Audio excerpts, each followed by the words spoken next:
Dr. Cornel West is running for president. He's a black activist, highly respected. But can he win? I see an opportunity. Amoral Minds, I'm your host, RJ Roger. We're stuck in the two-party system. Approximately 70% of every registered voter in the country is either Democrat or Republican. They hold every seat in the Senate, House, and governorship while maintaining a 80% disapproval rating. But incumbents are reelected at approximately plus 90% of the time. Why?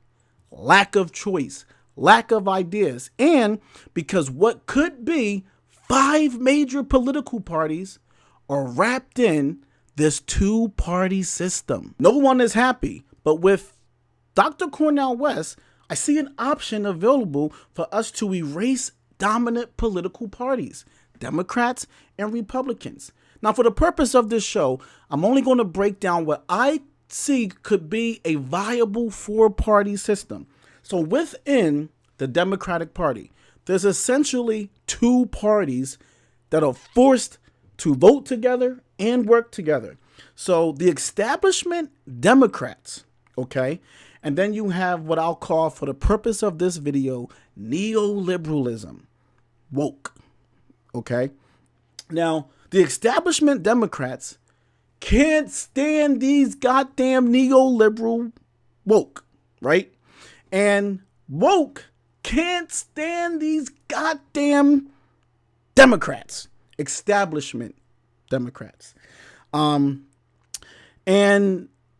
the other major political party, you have establishment Republicans and what I'll call neoconservatism. Maybe Tea Party, we could even call them. But let's just call it neoconservatism and establishment Republicans. And let's be honest, the establishment Republicans can't stand these neoconservative Tea Party types, right?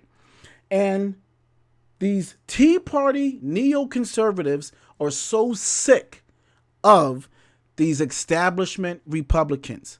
However, they both, establishment Republicans, neoconservatives, they stay together. They hold on tight together.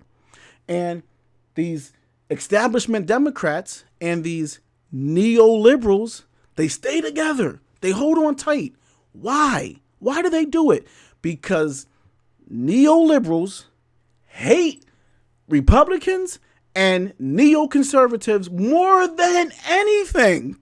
All right. So they will stick with that establishment Dem guy because they really hate these guys. And neoconservatism and establishment Republicans, they hold on for dear life. But why? Because they can't stand them damn liberal woke bastards.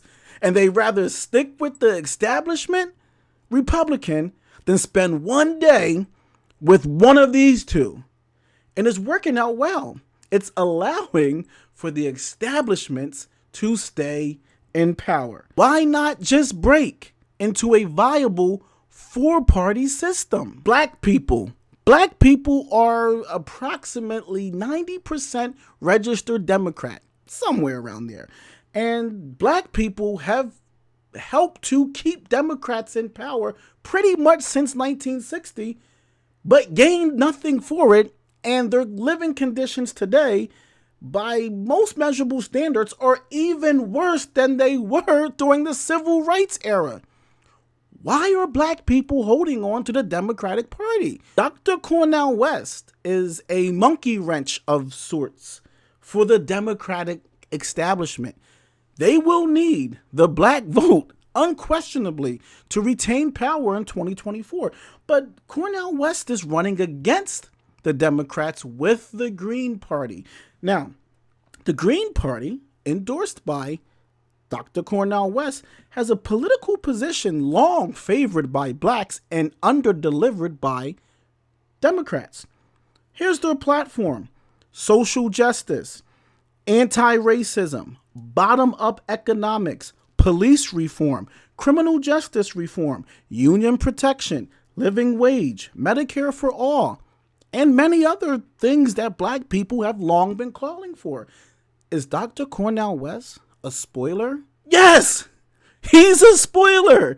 And that's what we need. A spoiler. Something that forces Democrats to stand up and do what they have promised for a long time to do, but have never done. Let's just be honest. Democrats have long been taking the black vote for granted. Today's style of politicking is fear-based, not ideas-based. Each party attempts to scare voters into what the other party may do. Republicans are teaching, with the help of the media, those Democrats are coming for your son's penis. And Democrats are scaring Republicans with the help of the media that all Republicans are racist. Republicans are everything phobic. I can't list all the phobics that Democrats try to convince everyone that Republicans are. So let's just call it Republicans are everything phobic. But why? Why can two major political parties get away with this? Lack of choice. Make your opponent afraid of the other. I don't have to give you a policy, an idea, something that may be good for you. I just have to convince you that the Democrats are coming for your son's penis. We talked about the Democratic Party. We talked about the Republican Party. We talked about how the establishments in both parties can't stand the neo wing of their party. So I proposed a solution, or I am proposing a solution where the Democrats could essentially break into two parties. The neo wing, the neoliberal wing, could find a safe home with the Green Party, and the establishment party can just continue to work together as their own single party. But what do you do with the Republican establishment party who's stuck working with T type of people? There's a fourth party that no one talks about. It's a small party, has less than 200,000 registered voters. And no one talks about this party, but this party is called the Constitution Party. All right. This party could act as a fourth viable party. And if we could infuse that party with neoconservatism, T people, you would have a viable Constitution Party. Now, let's just be honest. To any neoconservative T person, are you happy with the establishment Republican Party that you are being forced to continue to vote for, and they're not giving you what you want? Neoliberalism, woke. Let's just be honest. You're not that happy with establishment Democrats, are you? They're not giving you what you want. To all you neoconservatives, let me tell you about a party platform by the Constitution Party of the United States.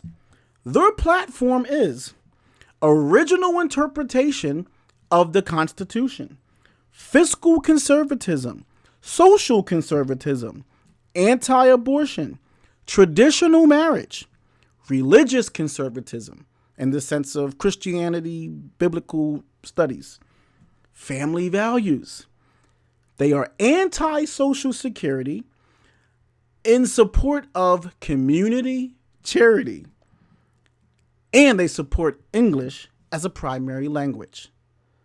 Could the Constitution Party be a fourth viable option in the country, breaking the power of the establishment Republicans who are taking advantage of neoconservatism? Let's end this marriage. Let's get a divorce. No one is happy with their spouse. Let's take a chance at finding a new partner. For decades, we've been miserable. Now, I have to be honest. We are all going to have to take a loss in 2024.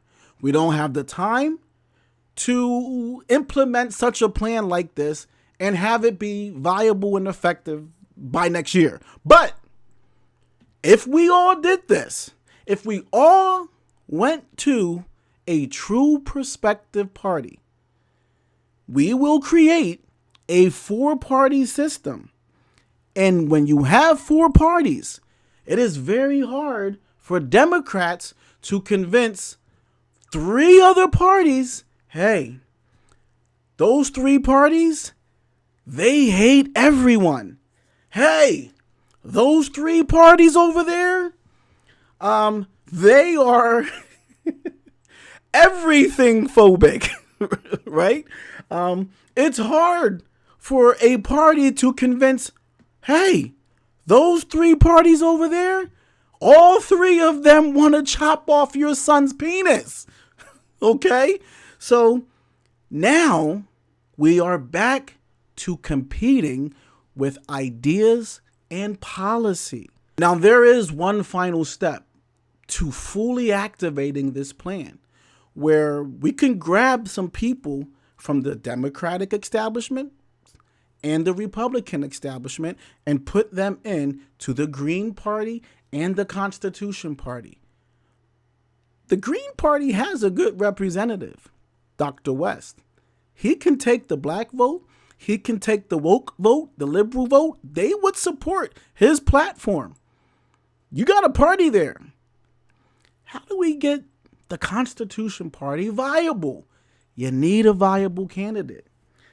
I am nominating Ben Shapiro as the representative for 2024 to run against Joe Biden, Dr. Cornel West, Donald Trump. Ben Shapiro. Put them four on the stage. Make them have a debate. And let's see what happens. The winner will be, for 2024, either Biden or Trump. We can't break it that quickly. But by 2028, by the next election, we will have a four-party system. What do you guys think? I'm RJ Roger. This is Amoral Minds. I got a great book coming out, The Don. It'll be in stores soon. Please support the book when it hits stores. Peace and love, and I'll see you next week.